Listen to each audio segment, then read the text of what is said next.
Esse vídeo começa com um paradoxo. Vamos supor que um dia você receba uma caixa misteriosa que contém as instruções para a criação de uma máquina do tempo que te permita viajar para o passado. Só que nessa caixa existe uma instrução: construa a máquina e só ative ela daqui a 10 anos.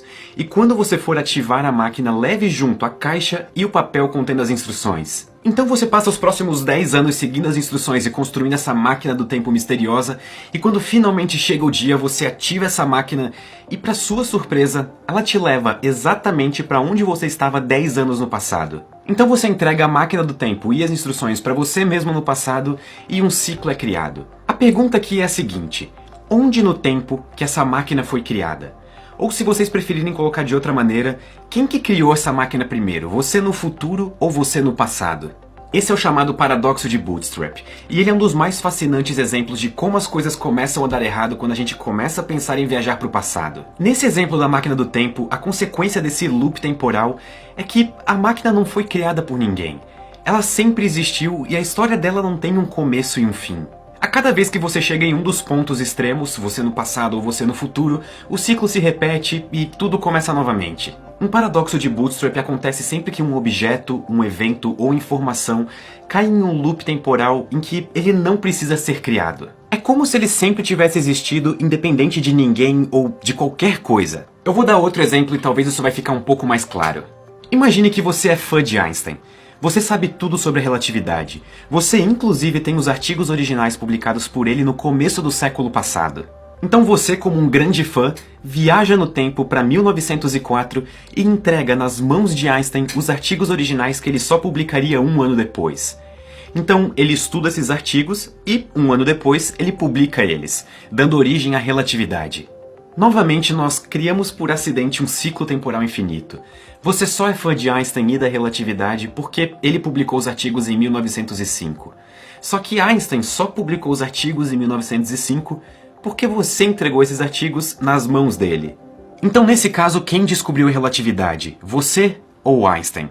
Por mais incrível que pareça, a resposta correta é nenhum dos dois. Um paradoxo de Bootstrap é tão peculiar que é como se a relatividade tivesse sido descoberta independente de vocês dois. Não existe um ponto no futuro ou um ponto no passado em que a relatividade tenha sido descoberta nesse caso, justamente porque tanto você quanto Einstein precisaram um do outro para conseguir aquela informação. Esse tipo de paradoxo chama a atenção não só da ficção científica, mas também dos próprios físicos, porque eles parecem violar alguns princípios físicos fundamentais, como por exemplo a segunda lei da termodinâmica. A segunda lei da termodinâmica diz que em um sistema fechado, a entropia, ou se você preferir interpretar de outra maneira, o grau de desordem, sempre aumenta. O que isso significa em termos práticos é que se eu pego um cubo de gelo e deixo ele fora do freezer, como uma consequência da temperatura, ele vai derreter, e com isso aumentar a sua entropia, ou seja, aumentar a sua desordem.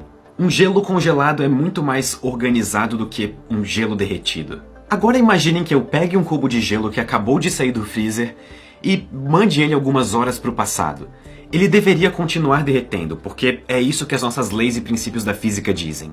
Só que se esse cubo de gelo não para de derreter, como é que ele vai chegar inteiro no ponto em que eu mandei ele de volta para o passado? Como se ele tivesse acabado de sair do freezer. Em que ponto da linha do tempo que o gelo derretido volta a ser gelo? Claramente alguma coisa está sendo violada aqui, e essa coisa é a segunda lei da termodinâmica. Ela é praticamente um dos argumentos mais fortes contra a viagem no tempo para o passado. Nós simplesmente não temos como violar essa lei porque ela é como se fosse uma cláusula pétrea do universo em que nós vivemos. Não existe energia grátis e a desordem sempre aumenta e ponto final. Então, se nós temos algum exemplo de evento que viola um dos princípios fundamentais do nosso universo, nós podemos automaticamente descartar a possibilidade de esse evento acontecer. No nosso caso, isso descartaria completamente a possibilidade de viajar no tempo para o passado. Mas vamos supor que você não se importe tanto assim com a segunda lei da termodinâmica. Que outros tipos de problemas que o paradoxo de Bootstrap geraria para o nosso universo? Nós vivemos em um universo que parece funcionar com base em algum sistema de lógica. Na tentativa de resolver alguns desses problemas gerados por viagens no tempo, nós podemos empregar alguns desses sistemas lógicos e usar, por exemplo, o princípio da autoconsistência de Novikov. Algumas soluções da relatividade geral permitem que viagens no tempo para o passado ocorram, e algumas dessas viagens permitem que incoerências lógicas aconteçam, como no caso do paradoxo de Bootstrap. Então o princípio da autoconsistência de Novikov tenta resolver esse problema dizendo o seguinte: se existe um evento que acarreta em uma mudança no passado ou gera um paradoxo, então a probabilidade de esse evento acontecer é zero. E isso cria umas situações extremamente bizarras. Geralmente na ciência, quando surge um paradoxo, ele indica que tem alguma coisa errada com a nossa teoria, ou que pelo menos ela está incompleta. E de fato nós não temos certeza de que as nossas teorias para descrever o universo estão completas. A ciência pode ser um dos melhores métodos de extrair conhecimento do universo, mas ela não é nem de longe infalível.